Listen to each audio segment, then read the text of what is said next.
Presentamos Geopolítica en RCR.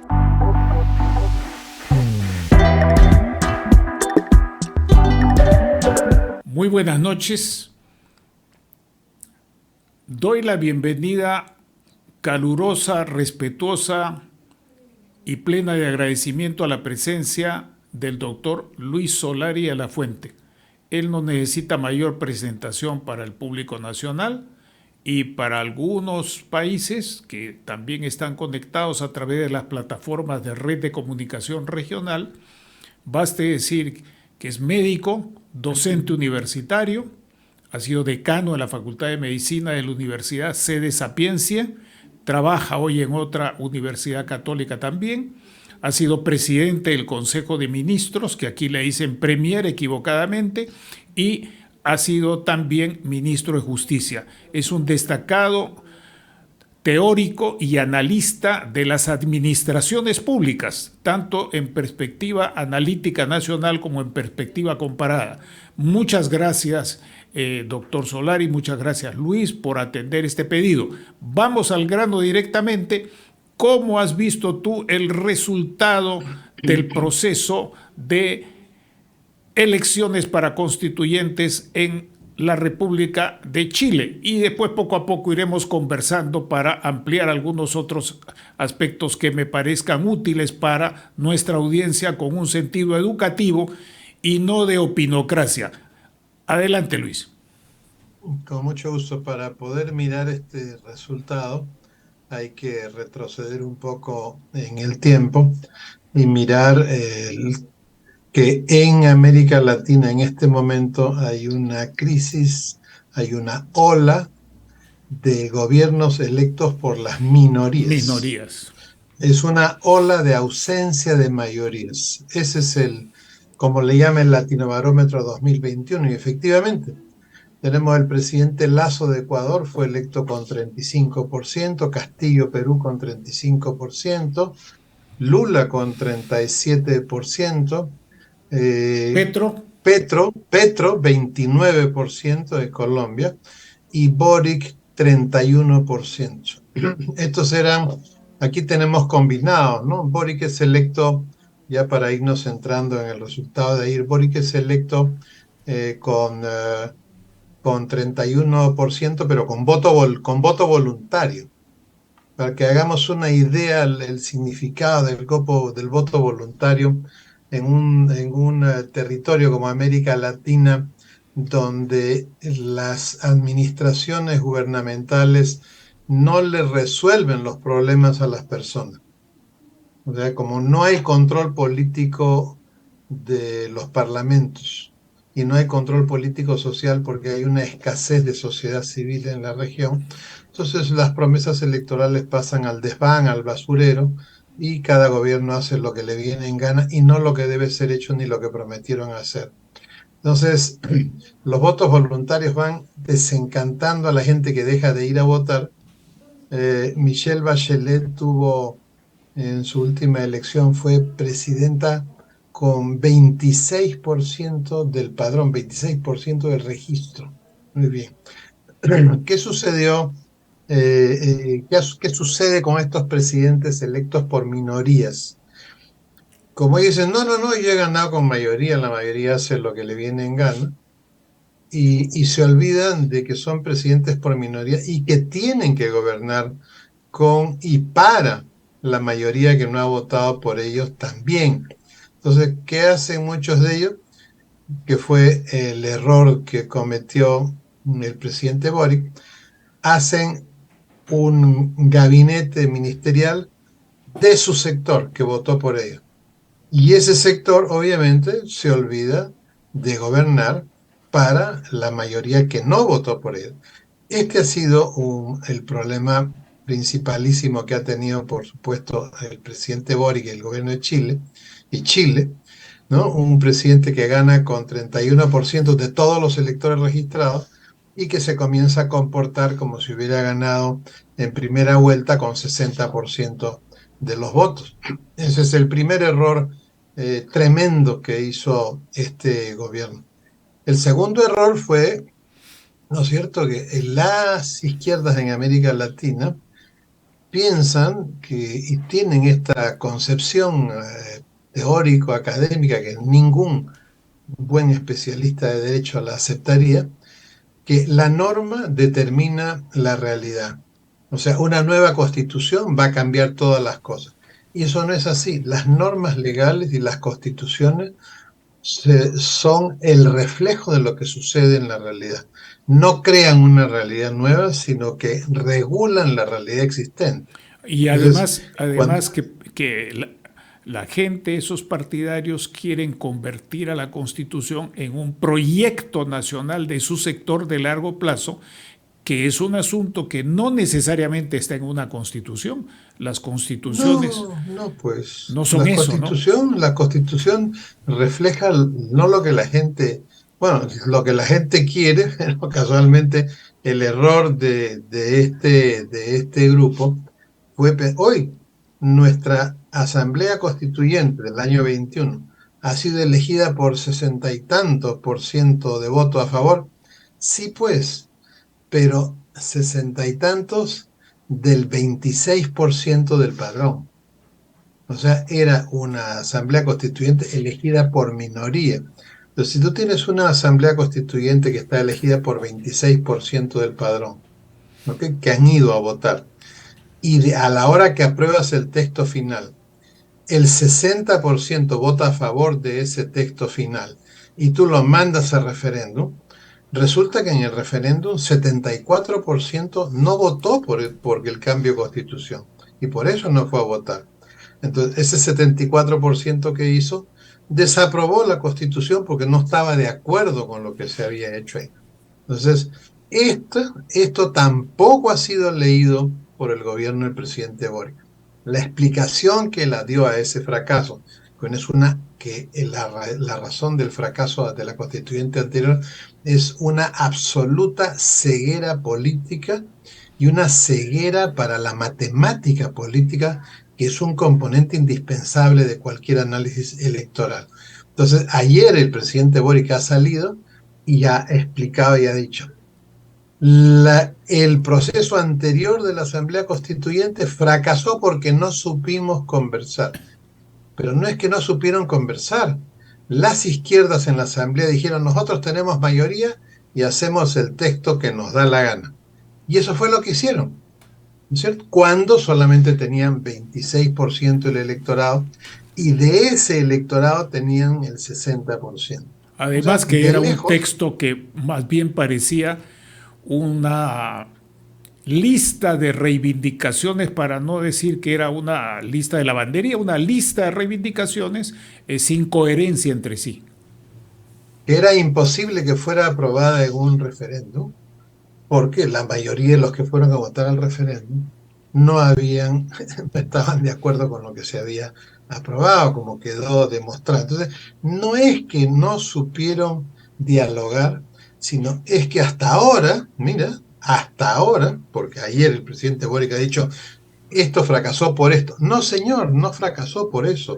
Fracasó porque el sector que obtuvo la mayoría adentro de la Asamblea impuso a rajatabla su pensamiento ideológico sin dialogar con el resto de la gente, y obviamente eso fue desaprobado por la mayoría de los chilenos en el referéndum.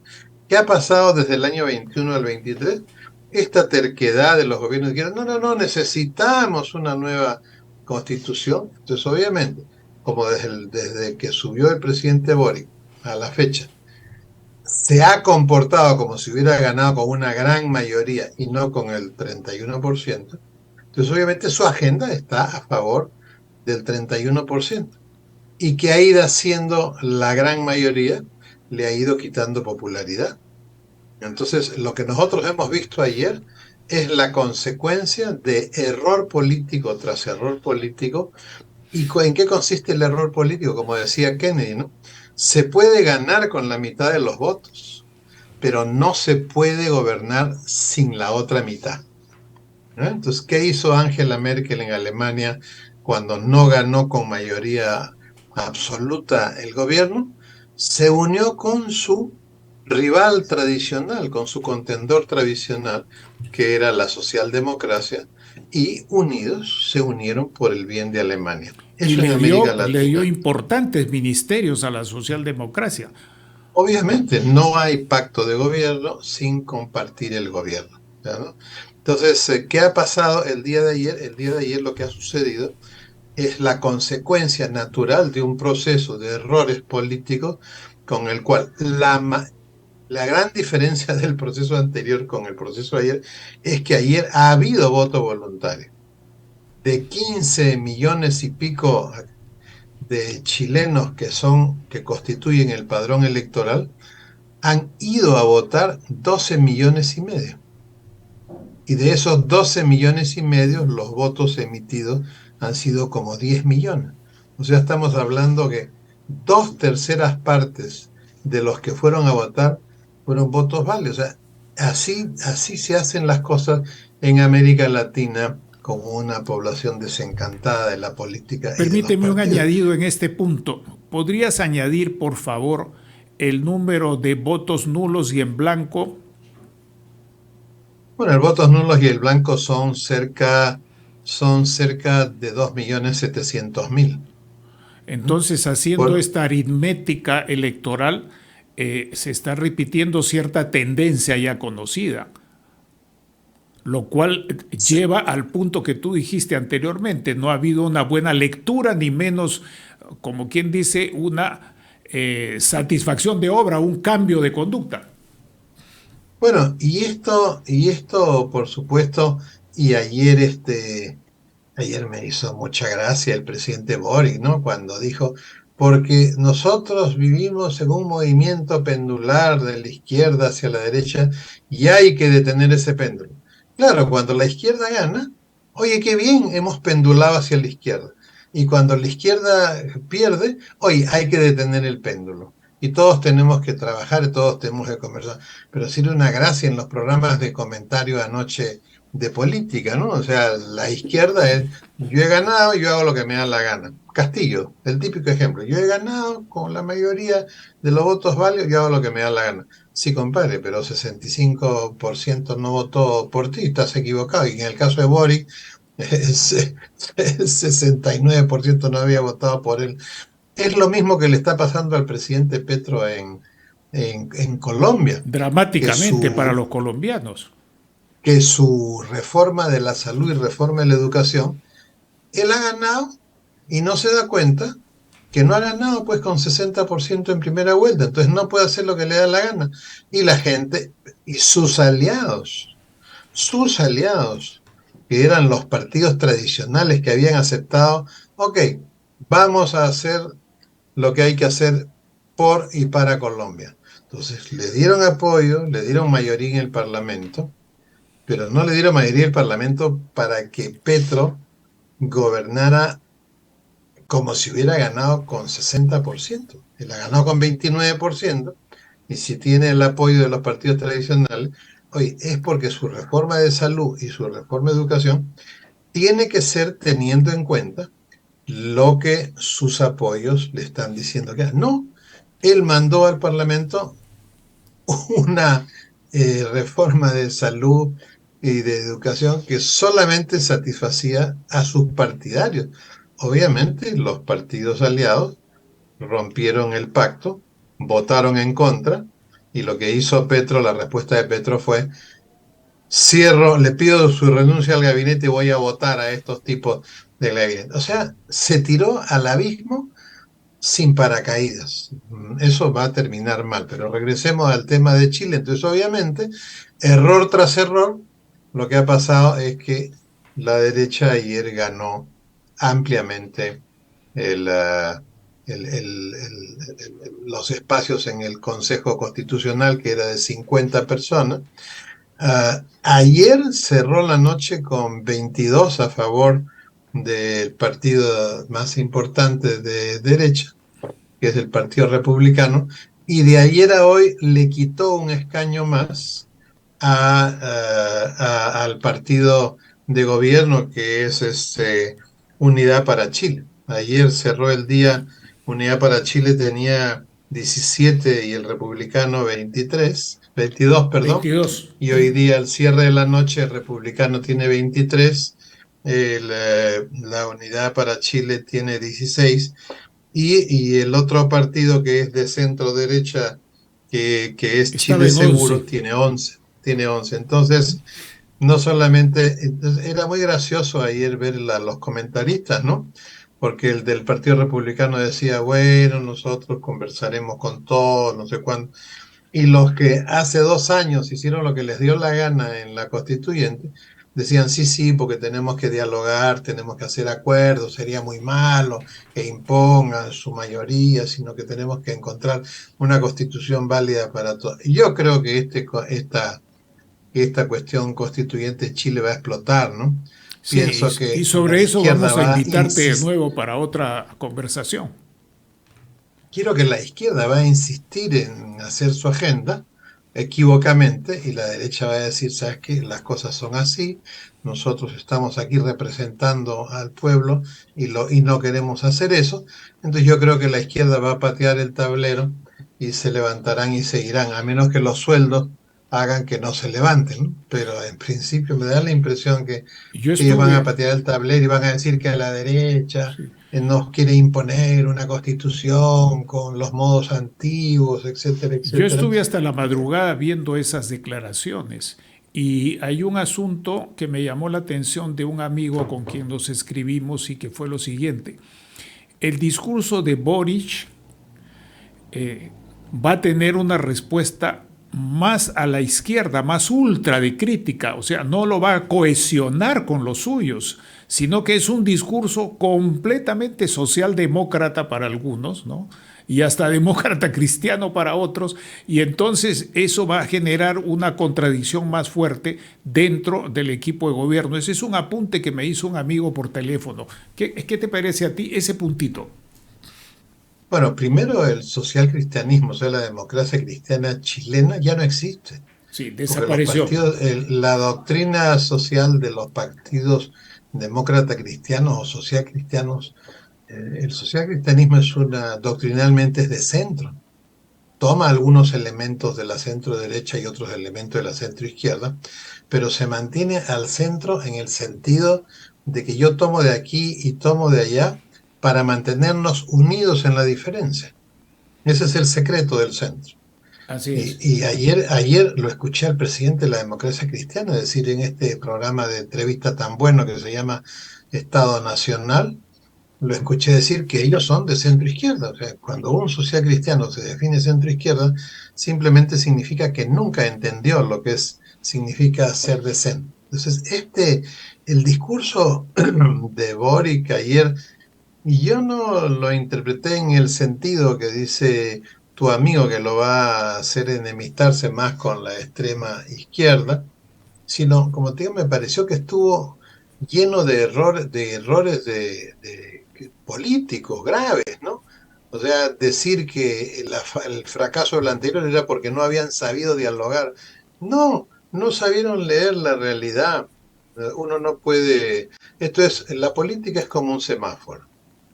Oye, si tú no quieres cruzar la pista y el semáforo está rojo, ¿quién manda? La realidad. Está rojo, no puedes cruzar, compadre, te tienes que esperar. Entonces, en la política es igual.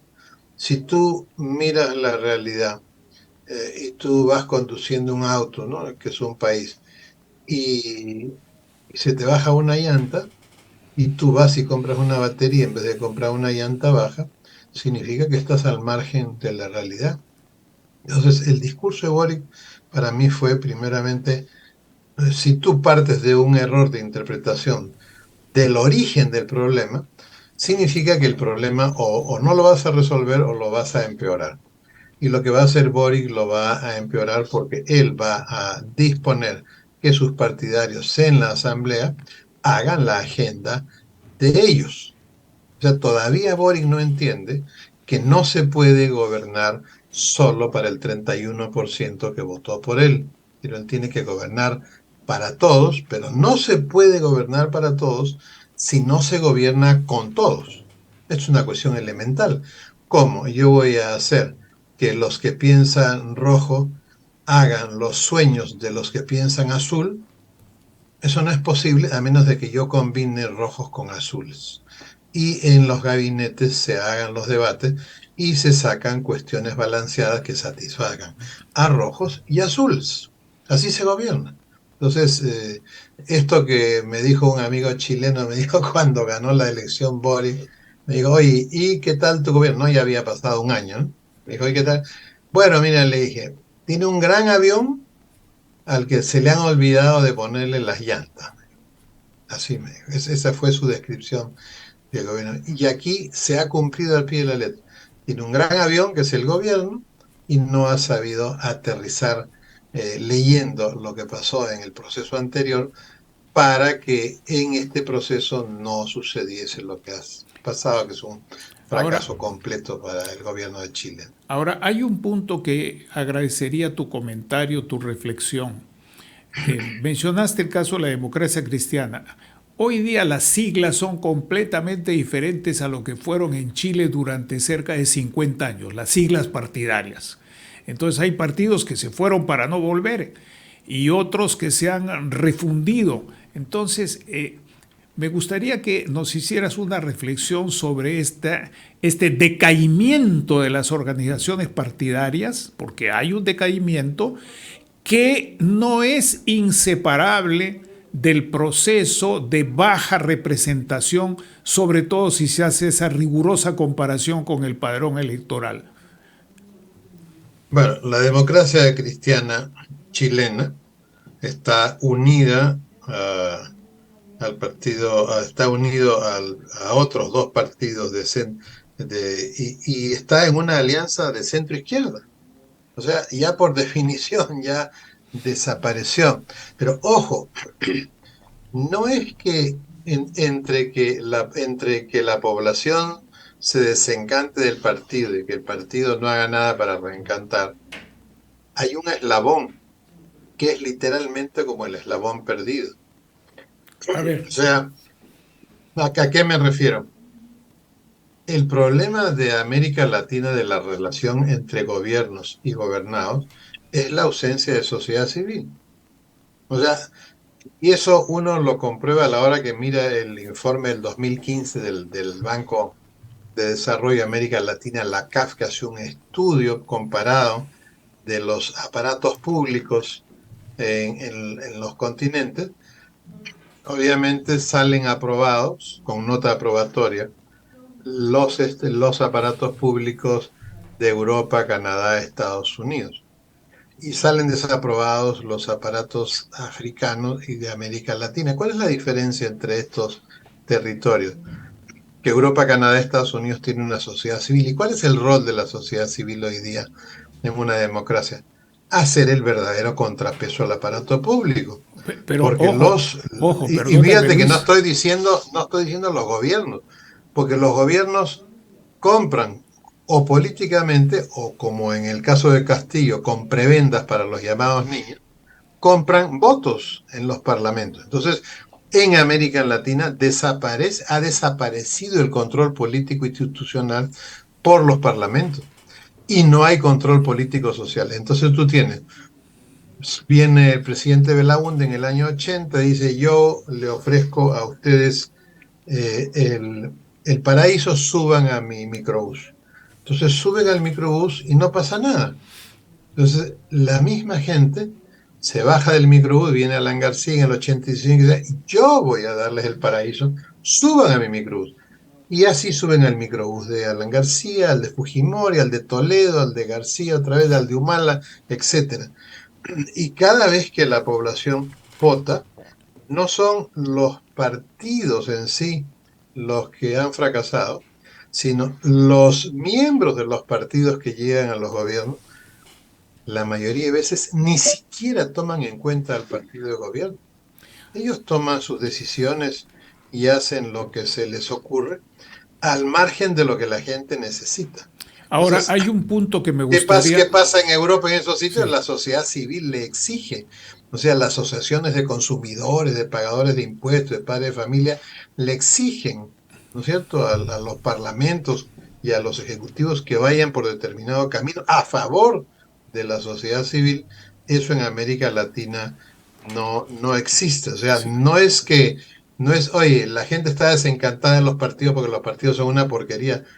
No, la gente no tiene un mecanismo para hacer que esos partidos que llegan a los gobiernos se vean obligados a hacer lo que han prometido que iban a hacer. No existe ese mecanismo y eso es sociedad civil, que es Luis, lo que pero por falta favor, construir en América Latina. pero hay un punto muy importante en esto, ¿no? Y es que en nuestro Perú y en otros países también, la gente dice, sociedad civil es lo mismo que ONGs. ONGs es sociedad civil y hablan en nombre de la sociedad civil y tienen también sus puertas giratorias con el Estado como ONGs, pero las ONGs no son sociedad civil, son acaso una parte de la sociedad civil y este es un tema capital sobre el cual me gustaría escuchar tu reflexión.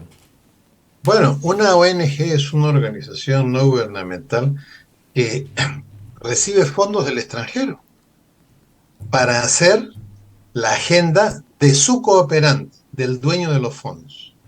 Habrán excepciones, ¿no? Donde el cooperante realmente considera que es una ONG de desarrollo que está haciendo las cosas adecuadas.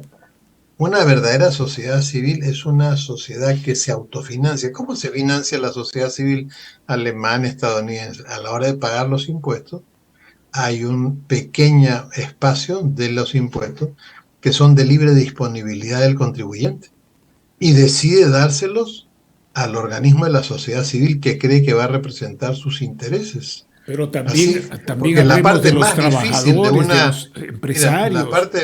déjame concluir, la parte Sí, más difícil de adelante. una asociación civil sin fines de lucro es el mantenimiento de esa asociación, o sea, quién paga el local, quién paga la luz, quién paga el personal, quién paga todo. Eso no va a salir pues del presupuesto de tu comida, ¿no? Ni vas a dejar de pagar la luz de tu casa para pagar la de la asociación civil. Entonces, hay varios mecanismos de tipo financiero que tienen esos países para que la sociedad civil reciba, por ejemplo, ¿de dónde salen los miles, no estoy hablando de cientos, miles de millones de euros de la Conferencia Episcopal Alemana? Salen de la propia sociedad civil que a la hora de pagar impuestos le dona porque confía que lo que va a utilizar no se va a perder en viajes, ni en hoteles, ni en nada. Entonces, aquí en América Latina, eso no. Las ONGs, si bien es cierto, no son del gobierno, pero reciben fondos de otras fuentes ajenas al país y por lo general hacen las agendas de los cooperantes. Doctor Bruno no explica cómo pueden haber ONG que hagan cuestiones en contra de las leyes peruanas, en contra de las normas legales peruanas. ¿Por qué? Porque reciben fondos para ese patrocinio, ¿no?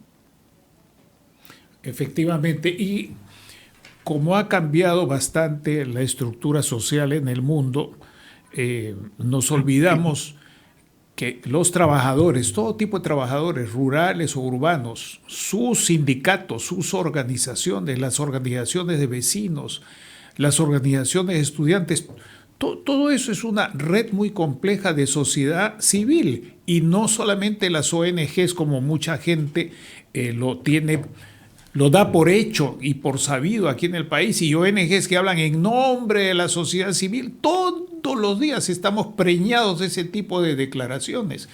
Y sociedad civil es la derrama magisterial, sociedad civil son los sindicatos, sociedad civil Así son las es. redes de pymes. Entonces, este es un asunto fundamental que no se tiene en cuenta y que por lo menos antaño, en el Chile que yo conocí, donde estudié además un tiempo, sí tenían presencia con distintos partidos. Eran los que daban fuerza a las organizaciones políticas. Y estas Ah, claro, organizaciones políticas se van porque quedando una asociación de consumidores puede acercarse a un partido y decir, nosotros los vamos a apoyar. así Pero es. ustedes tienen que en el Parlamento cuidar los intereses de nuestros asociados. Así funciona pues Alemania, Holanda, Francia, Estados Unidos, Canadá. Por eso es que los aparatos públicos de esos países hacen las cosas que deben ser hechas. porque hay quienes hagan este control político-social. En América Latina, este es el gran vacío que hay. Por eso es que los aparatos públicos, una vez que ganan las elecciones, hacen lo que les da la gana. ¿Y cómo demostramos eso? Con la ola de ausencia de mayorías.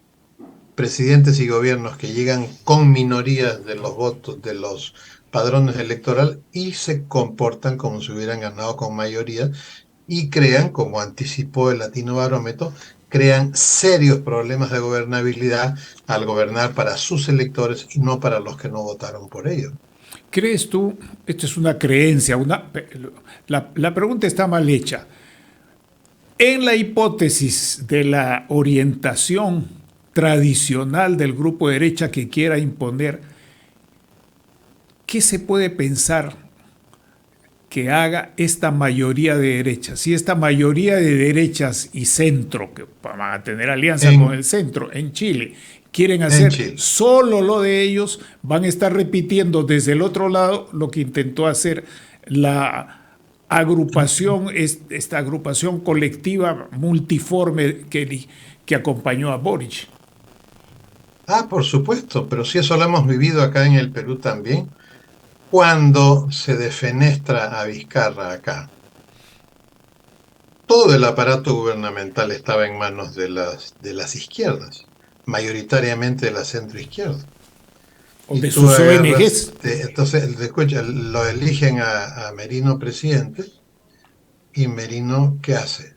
En vez de hacer un gobierno de todos para todos, en vista de que iba a ser transitorio, él hace un gobierno de derecha y hace un gabinete de derecha. Todo para un lado. O sea, ¿dónde está la sabiduría de las personas que conformaron ese gobierno?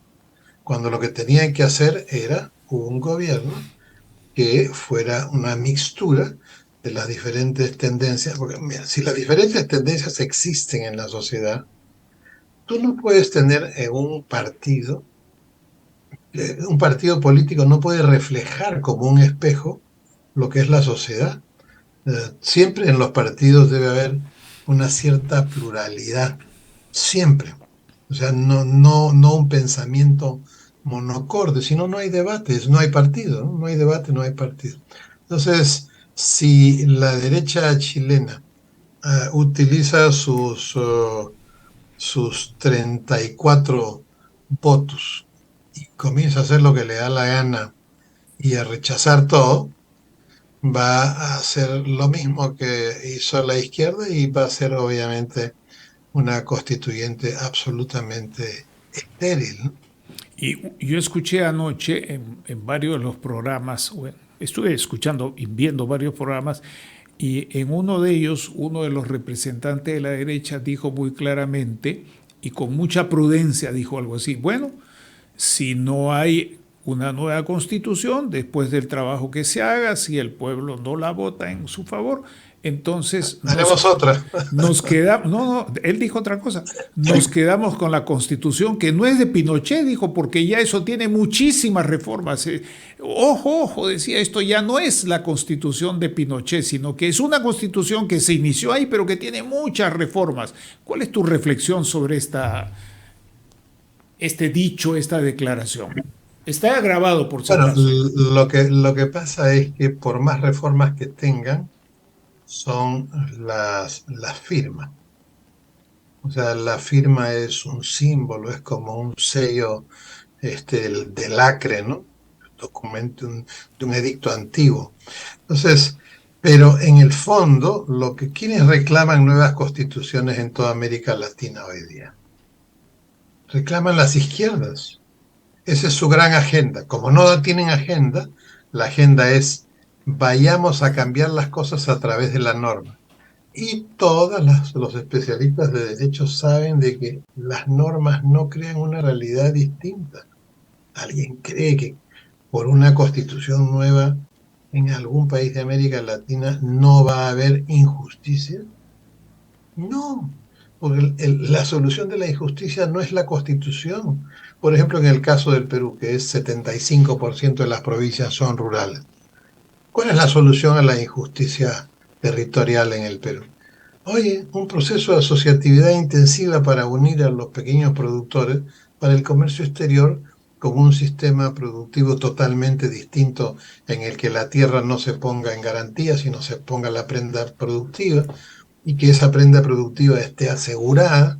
O sea, si hay una nevada como la que acaba de ver en Cusco, que ha liquidado no sé cuántas hectáreas de cultivo y lo mismo en Junín, oye, el agricultor no pierde porque el seguro paga, tampoco pierde el que ha financiado porque el seguro paga, el único que va a perder es el consumidor que en el otro extremo del Océano Pacífico o Atlántico.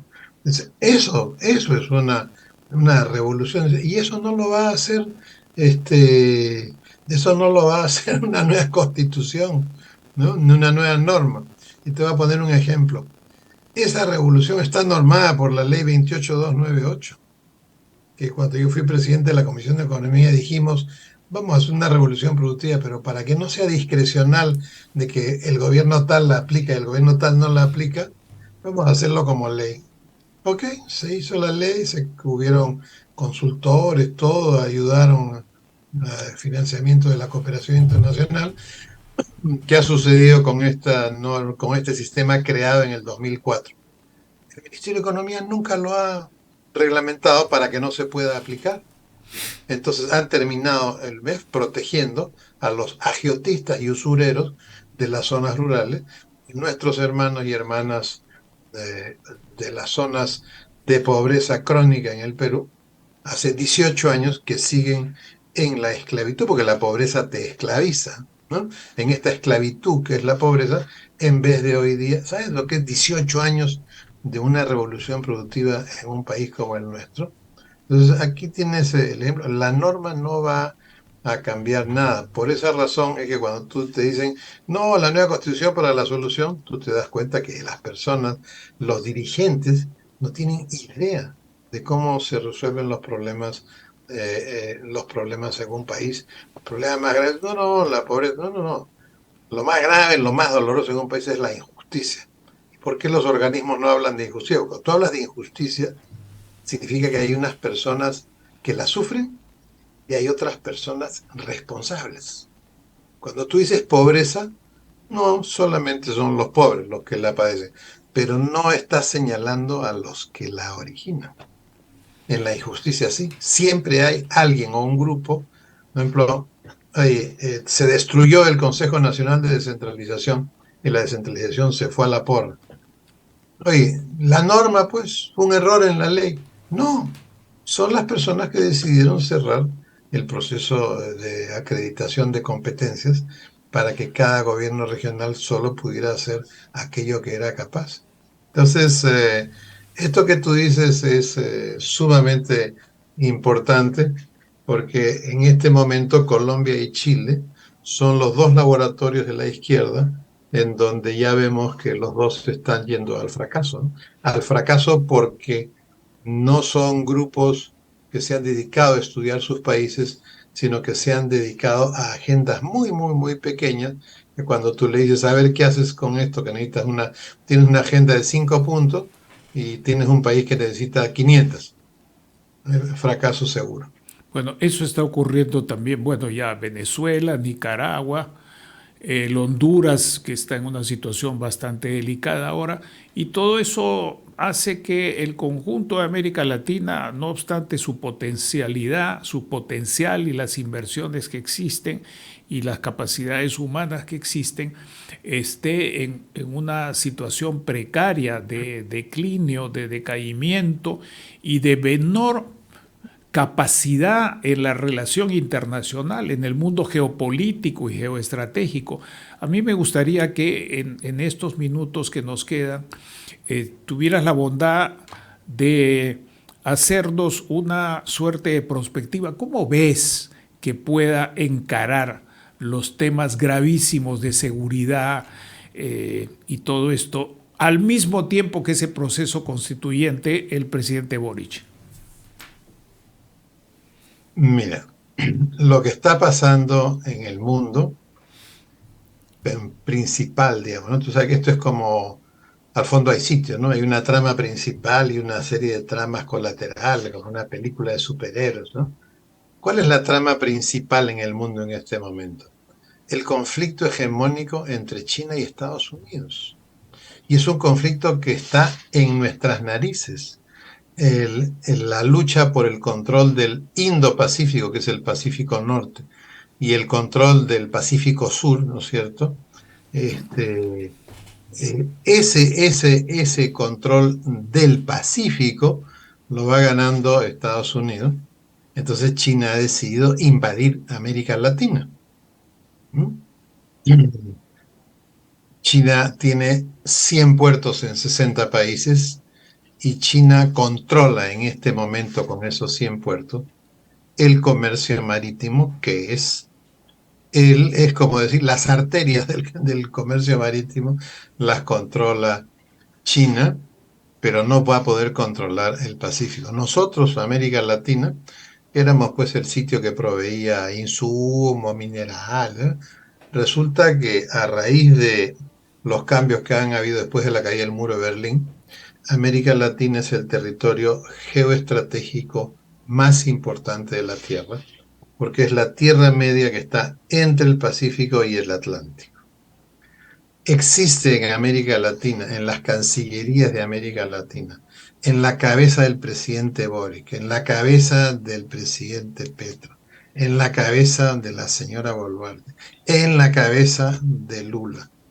Existe en estas cancillerías una concepción de una acción y conducta unitaria de los latinoamericanos o de los sudamericanos en relación a ese nuevo valor estratégico que tenemos.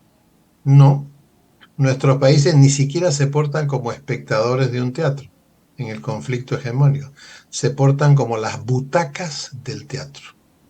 Entonces, geoestratégicamente nosotros sabemos que además viene el puerto de Chancay, que los chinos, que son los dueños del puerto, los concesionarios, ellos quieren que todos los barcos que hagan viajes transpacíficos lleguen a Chancay y que de ahí se distribuyan a otros lugares. Pregúntate por qué la Dirección General de Aviación Comercial del Perú no apura los convenios con las líneas aéreas del Golfo, Saudi, de la Arabia Saudita, Qatar Airways, de Qatar, y Emiratos, de Emiratos Árabes, que desde el año 2017 están tratando de tener un convenio para venir. Qatar quería hacer viajes transpacíficos, hacer una parada en el Asia y de ahí venir aquí, y querían arrancar antes del Mundial para utilizar el Mundial para promover esa ruta espectacular, imagínate, del Golfo, no sé, de los países árabes acá. Entonces, yo soy, como le decía ayer al director de África en una reunión, yo soy de los que creen que el contrapeso con China en América Latina no lo va a hacer Estados Unidos, sino lo va a hacer el mundo árabe con su capacidad de inversión. Esto que acabo de decir, ¿está en el pensamiento del señor Boric en Chile? No, está preocupado con lo que acaba de perder. En el pensamiento de la señora Boluarte, no, ella está preocupada con el día a día, con la metida de pata a la hora de declarar la relación de ella como jefa de las Fuerzas Armadas con las Fuerzas Armadas. Está preocupada por eso, y el señor Petro está preocupado porque le aprueben su reforma de salud. Es decir, tenemos presidentes enredados en sus propias telarañas, que no miren lo que está pasando en el mundo y por tanto no actúan en el mundo representando a su país para que su país y nuestra región tenga el sitial que le corresponde en un momento como este en la historia de la humanidad. Y además sentados en una precaria situación electoral, como tú has señalado muy bien desde el principio, asunto que mucha gente no quiere reconocer porque analizan las cosas o no las analizan, hacen discursos ideológicos de lo que desean o de lo que odian en vez de analizar, que es otra cosa muy distinta. Bueno, es que así es. Hoy día el político quiere el aplauso si hay reelección. Y si no hay reelección, no quiere el desdén.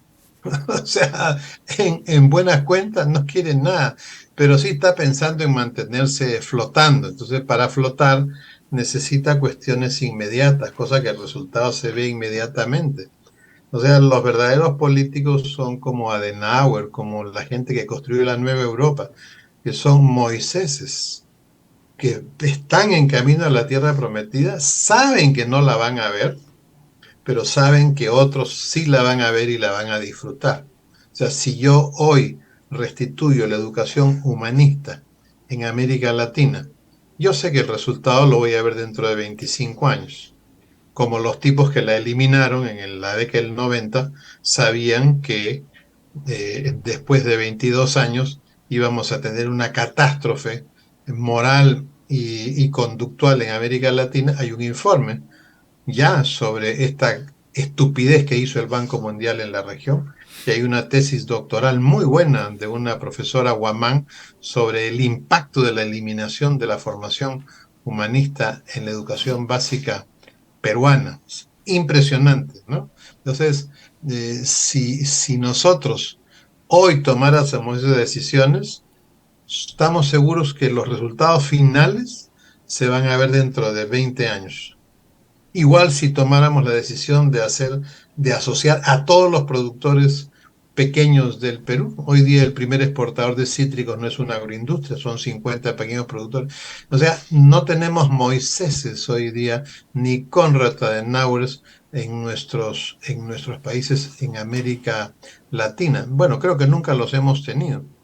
Y probablemente el siglo XXI yo confío en que nos vaya a regalar esta clase de conducta, esta clase de personas que no sean capaces, por supuesto, en sentido simbólico, que no le corten las manos a los corruptos, pero sí que sean drásticos en ese tema. Entonces, como tú ves, eh, estamos en un momento difícil en la región, muy difícil, y yo creo que esto va a cambiar.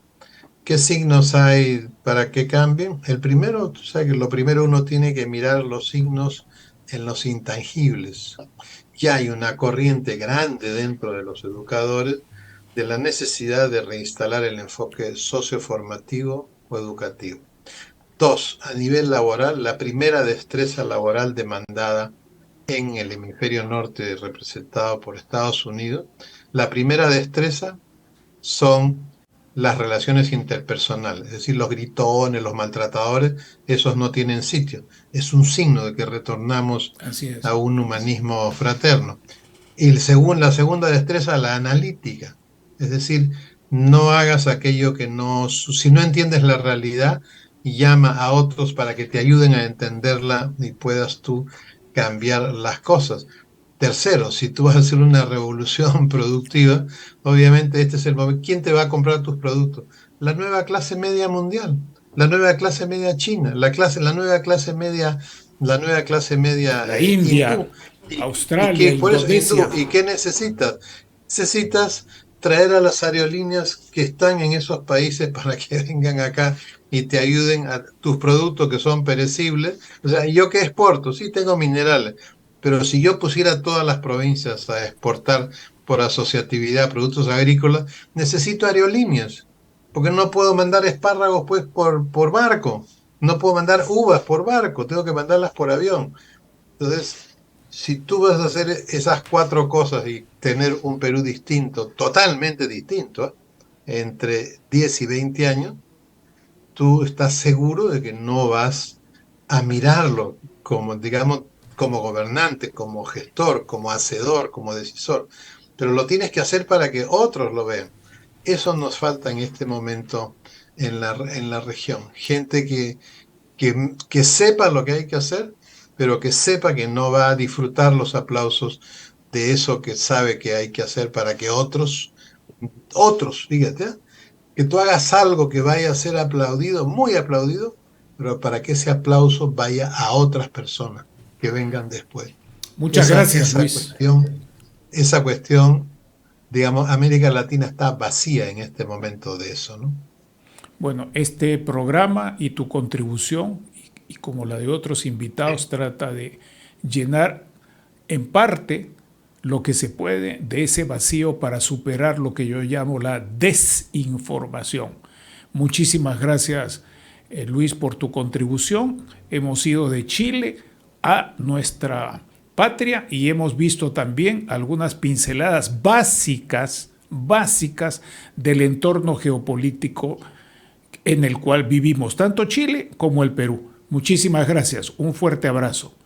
Buenas noches, amigos, por su acompañamiento. Manuel, y gracias a la RCR. Hemos presentado Geopolítica en RCR